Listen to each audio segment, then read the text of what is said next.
todo o Brasil, o Pantanal mato-grossense teve suas atividades econômicas prejudicadas pela pandemia, principalmente o turismo, que ficou praticamente paralisado. Além disso, a região enfrenta uma das piores secas de sua história e, como se não bastasse, teve mais de 1/4 de seu território queimado pelo fogo. No Senado, uma comissão temporária tenta elaborar um estatuto para o bioma pantaneiro e em várias audiências públicas tem trazido esse assunto em discussão.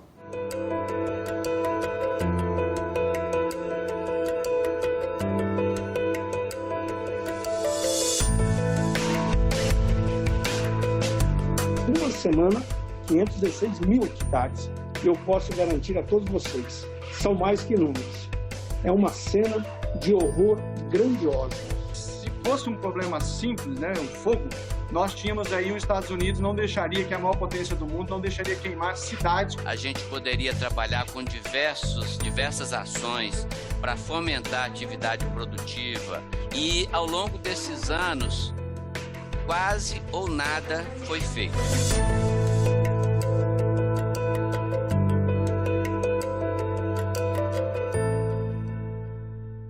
O Pantanal é um dos 5 biomas brasileiros e ocupa mais de 150 mil quilômetros quadrados nos estados do Mato Grosso e do Mato Grosso do Sul, além de partes da Bolívia e do Paraguai. A região mantinha, em 2009, 83% de sua cobertura vegetal nativa. Por isso, ainda hoje, espécies ameaçadas em outras regiões do Brasil podem ser encontradas lá em abundância. É considerada a maior planície inundável do mundo, que nas cheias chega a ter 4/5 de sua superfície tomada pelos inúmeros rios que rasgam a paisagem. Mas as secas são severas e favorecem os incêndios. A estimativa das entidades ambientais é que entre 30 e 40 mil quilômetros quadrados do bioma pantaneiro foram afetados pelo fogo ao longo de 2020. Mas de onde veio tanto fogo? A seca foi apontada como a principal culpada. É um ano de muita seca. Eu vivi no passado, quando era criança, meu pai fazendo tanque para abrindo tanque no Pantanal para que o gado pudesse tomar água.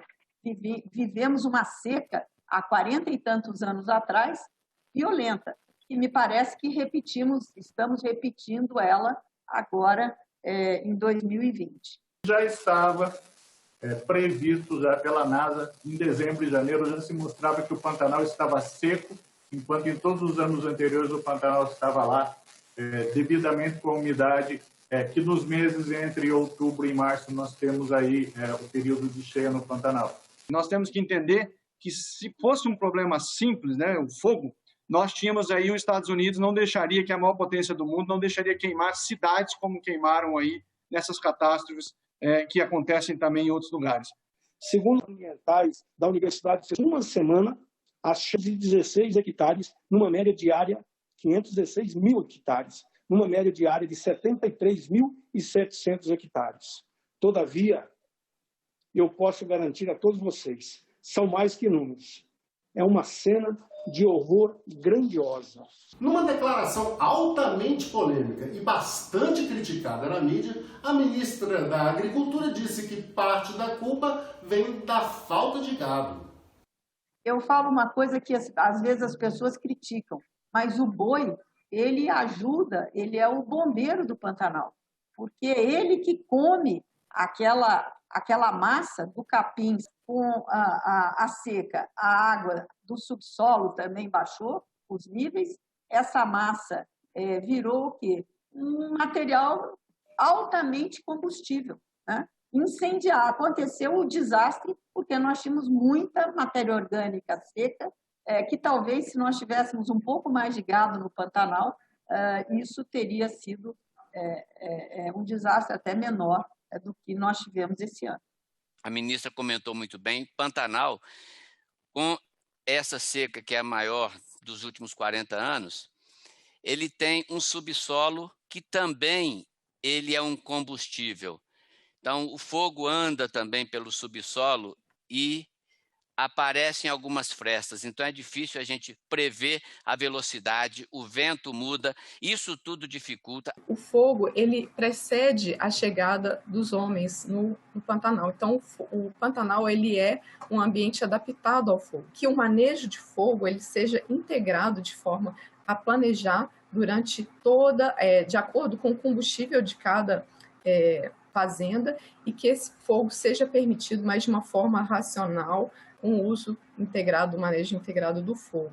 Polêmicas à parte, o fato é que o fogo veio trazer mais prejuízos para uma economia que já estava bastante enfraquecida.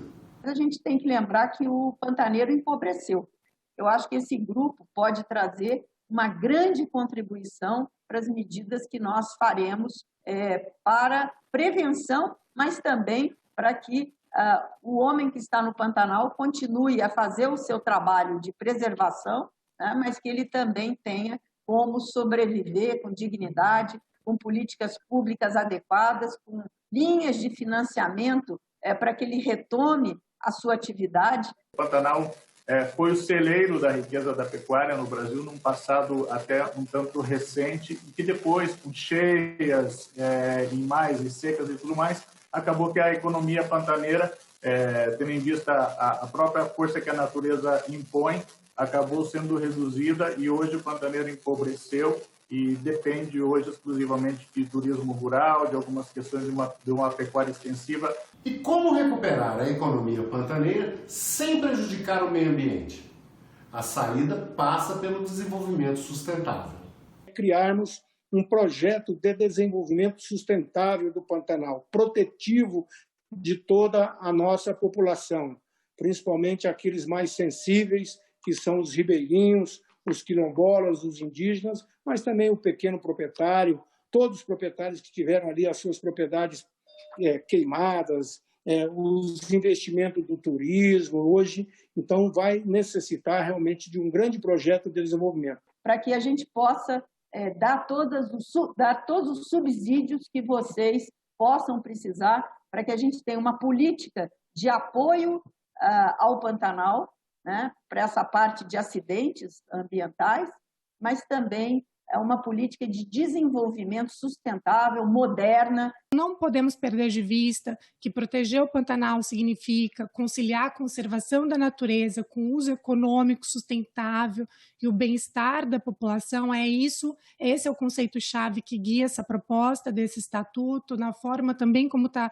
definido pelas convenções internacionais. O senador Espírito Amin quer que o Estatuto do Pantanal seja pioneiro no uso de indicadores de sustentabilidade como instrumentos de gestão. Tenho insistido com o senador Nelsinho Trade, meu querido amigo, que nós coloquemos no Estatuto do Pantanal, também introduzamos a utilização como instrumento de gestão e de gerenciamento, indicadores de sustentabilidade. Isso pode colocar o Brasil numa posição acima daquela que outras nações que nos cobram comercialmente, inclusive, não têm. Eles não têm isso. O turismo é apontado como uma das soluções, por gerar renda com um baixo impacto ambiental. Dentro do Pantanal, além da pecuária, existe o turismo, que emprega muito, que gera muita renda, que também está agonizando com esse fogo. Nós do turismo daqui estamos agonizando. Nós estamos agonizando porque a gente não tem como operar e não tem linha de crédito específica para isso. Que a gente consiga trazer para o empreendedor dessas áreas um incentivo anual, algo que possa realmente alavancar cada vez mais, principalmente no nosso estado, que nós já temos o agronegócio bastante fortalecido, falta muito ainda para chegarmos no ideal, mas não podemos esquecer das outras atividades, inclusive a questão do turismo, que é uma indústria limpa, né? É uma indústria divina. No início da pandemia, nós somos, acho que, uma das primeiras a propor ao MDR a criação daquela linha de crédito emergencial do FCO, com juros de 2,5%, que ainda está em curso, né? Há uma disponibilidade de recurso. Eu acho que a gente poderia adaptá-la para esse momento, para o turismo no Pantanal. O turismo é muito importante, acho que nós temos que incluir alguém da área do Ministério do Turismo para nos ajudar nessas políticas públicas. A SUDECO tem linhas e a gente pode pensar algo maior. Esse setor vem sofrendo muito com o Covid, na Covid-19, porque tiveram a paralisação e agora, com esse grande acidente do Pantanal, enfim, eles vão ter mesmo muito mais problemas. Um setor que emprega, é muito importante. A questão do turismo é uma indústria que não polui, que preserva, que conscientiza e, com certeza, terá, no meu relatório, um espaço muito especial. A infraestrutura é um problema que precisa ser resolvido. A falta de infraestrutura, na época da seca, muitas vezes o trânsito é feito nos ribeirões que são secos, é assim que se chega. Então nós precisamos pensar na infraestrutura, nós precisamos pensar em modelo de desenvolvimento sustentável. A infraestrutura é muito importante porque nós vimos, neste momento aí de crise dos incêndios, às vezes você tem até o equipamento, mas você não consegue fazer chegar até o lugar onde nós estamos precisando. Nós temos muita dificuldade de utilizar os equipamentos. Por exemplo, pista de pouso. Tem pista, mas como é que abastece o avião se não tem o combustível lá? Como é que chega com esse combustível para ele estar lá estocado antes, sabendo que a época dos incêndios acontece a partir de agosto? Lembrar que não temos mais nenhuma linha aérea operando de uma forma mínima, inteligente em Corumbá. Para ir para Campo Grande de Corumbá, você precisa ir até Campinas. Precisamos nós todos, a nossa bancada, junto com a ministra, trabalhar nesse sentido para fortalecer o nosso Pantanal, fortalecer o nosso estado cada vez mais. A produção do Pantanal poderia ser mais valorizada pelo fato da região ser uma reserva da biosfera das Nações Unidas. Mas a indicação geográfica das mercadorias é um projeto que ainda não saiu do papel. A gente poderia trabalhar com diversas ações para fomentar a atividade produtiva do ponto de vista de indicação geográfica, do ponto de vista de benefícios por ser uma reserva. E ao longo desses anos, quase ou nada foi feito. Essa comissão ela é oportuna para que a gente possa fazer isso. Pensar no modelo de desenvolvimento sustentável que agregue valor ao produto pantaneiro com indicação geográfica, viu, ministra? Nós temos aí a biodiversidade, nós temos o selo da ONU e nós não estamos sabendo aproveitar isso para agregar valor.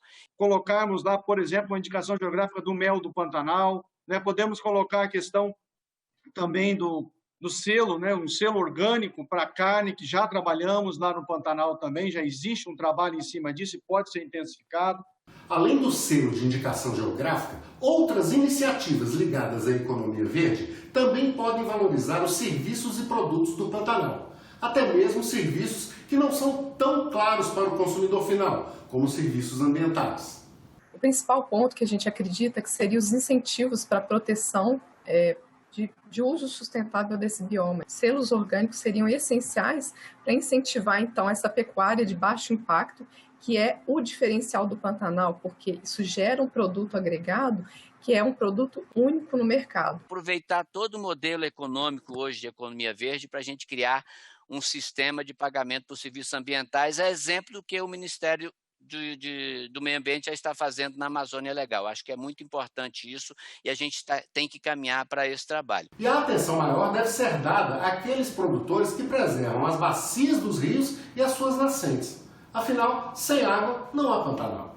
A delimitação da bacia do Alto Paraguai é super relevante para que seja incluído nesse projeto de lei para conservar e preservar e restaurar essas cabeceiras, evitando a degradação e perda de solo. Uma possibilidade interessante seria o aumento da conservação e restauração das nascentes, inclusive nas cabeceiras, e que isso seja planejado de uma forma espacialmente definida, com áreas prioritárias para restauração e para conservação. Isso deve estar inserido dentro da lei, e um aumento da conservação e restauração dessas nascentes. A recuperação de bacias tem sido um dos caminhos que nós temos buscado para ajudar a minimizar o problema da seca.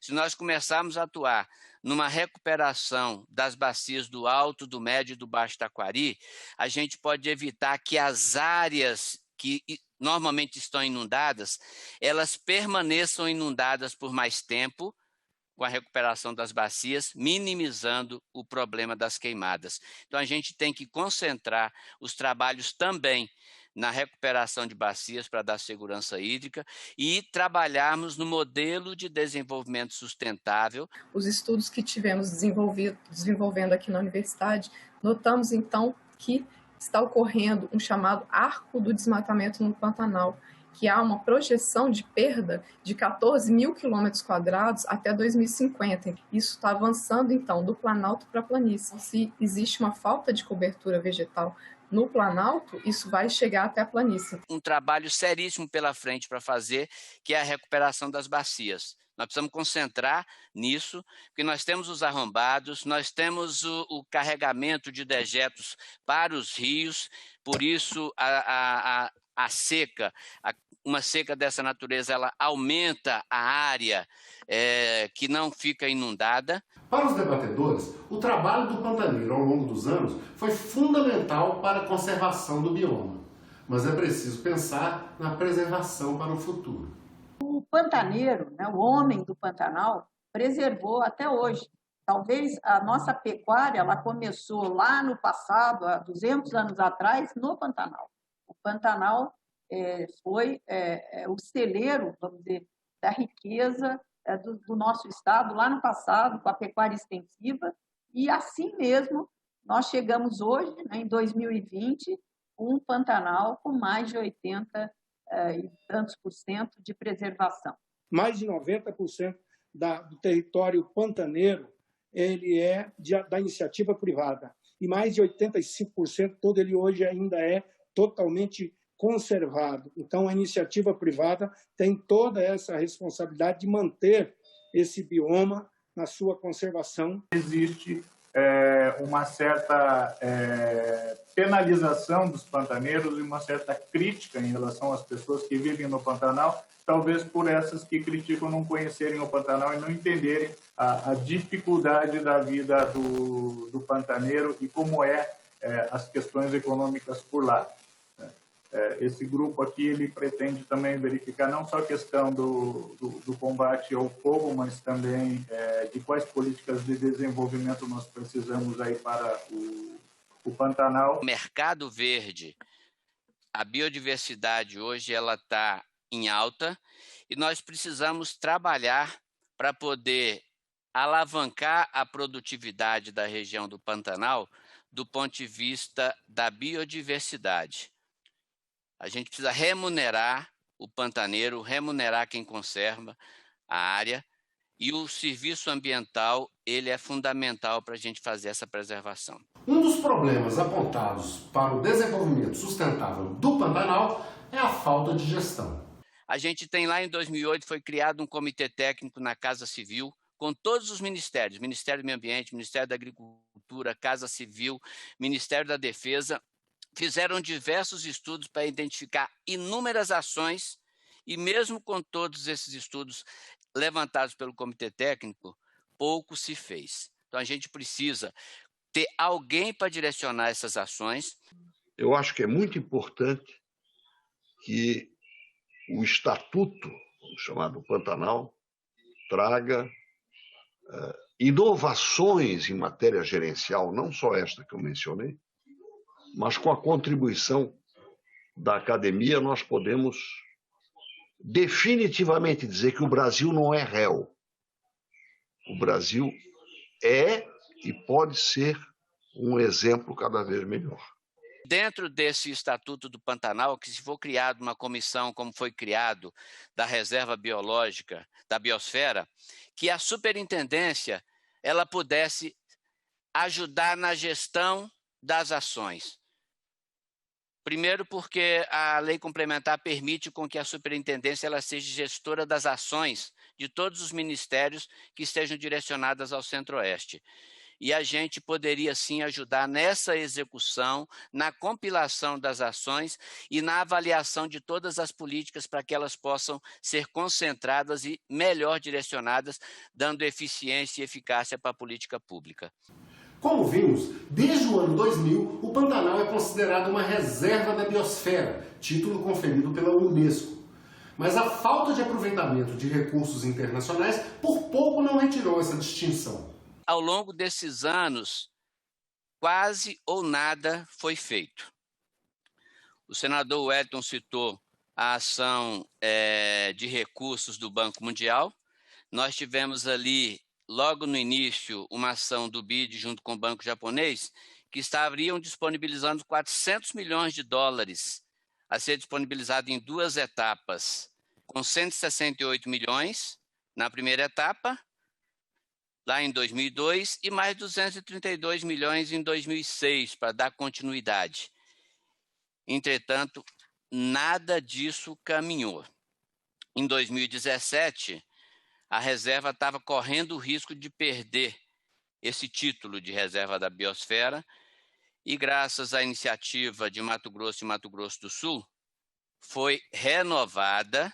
E se os recursos internacionais não são utilizados, a saída é buscar aqui mesmo o dinheiro necessário para consertar o estrago na economia pantaneira. Que nós possamos reativar algumas linhas que já existem, senadores, mas que estão sem recursos no FCO. Por exemplo, retenção de matrizes ou compra de matrizes. Eu acho que a gente precisa fazer agora, aproveitar esse momento difícil, né, para fazer um estudo sobre o rebanho do Pantanal e como é que a gente pode ajudar, quais são as atividades que nós podemos ter como alternativas para mostrar para os pantaneiros, né, para que eles tenham mais renda, para que eles tenham mais atividades, não só na pecuária de corte. Nós tínhamos que ter uma linha de financiamento de FCO para capital de giro no turismo. Todo mundo que tinha operação em 2020 teve que passar para 2021 com o preço de 2020, mas vamos operar em 2021 com muita dificuldade. Então, o turismo, além deste ano, a gente vai sofrer por 2 ou 3 anos aí um impacto muito grande disso que está acontecendo. Nós temos anualmente o Plano Safra, né? Aquele incentivo para o produtor rural, e aumentando sempre o âmbito desse plano, que agora envolveu a piscicultura e a agricultura familiar, expandiu bastante o Plano Safra na sua gestão, mas nós precisamos de um plano de incentivo para comércio, indústria e a área de serviços. Nós vamos discutir ao longo desse processo o FCO como política pública, na recuperação das dívidas e na adoção de políticas de crédito para fomentar a retomada da atividade econômica. As professoras destacaram a importância do Estatuto do Pantanal no fortalecimento da imagem do país no cenário internacional, na medida em que ele reforça os compromissos com a recuperação ambiental. Acredito nesse estatuto como um importante marco jurídico que vai fortalecer essa missão constitucional, representa uma estratégia nacional aí para a proteção dessas áreas de reconhecimento internacional, para que o Brasil cumpra com seus objetivos firmados internacionalmente, implementando a gestão das reservas da biosfera, as normas da Convenção de Diversidade Biológica, Convenção de Ramsar, mudanças climáticas, a Convenção sobre Espécies Migratórias. E outro ponto relevante é a inclusão da palavra restauração nesse projeto de lei, porque a gente atualmente tem um débito legal de APPs e reservas legais no Pantanal de 50 mil hectares. E a gente tem o Plano Nacional de Restauração da Vegetação Nativa, que é necessário, então, a gente cumprir esses acordos internacionais que a professora Lívia acabou de mencionar. Durante a reunião, foi aprovada uma indicação para incluir o Pantanal entre as regiões sob influência do Conselho Nacional da Amazônia Legal até o ano 2025. O Conselho Nacional da Amazônia Legal hoje é presidido pelo vice-presidente da República, que é egresso das Forças Armadas. É fundamental uma autoridade como o vice-presidente Mourão para poder acionar no momento certo, no tempo certo, nos próximos pelo menos 4 anos, que serão 4 anos de muita estiagem no Pantanal, infelizmente, de seca e queimada, todas as forças necessárias para nós prevenirmos e anteciparmos qualquer catástrofe ambiental. A minha assessoria aqui já me passou, né, que o Pantanal está incluído no macrozoneamento ecológico econômico da Amazônia Legal. Portanto, o Conselho já estaria habilitado para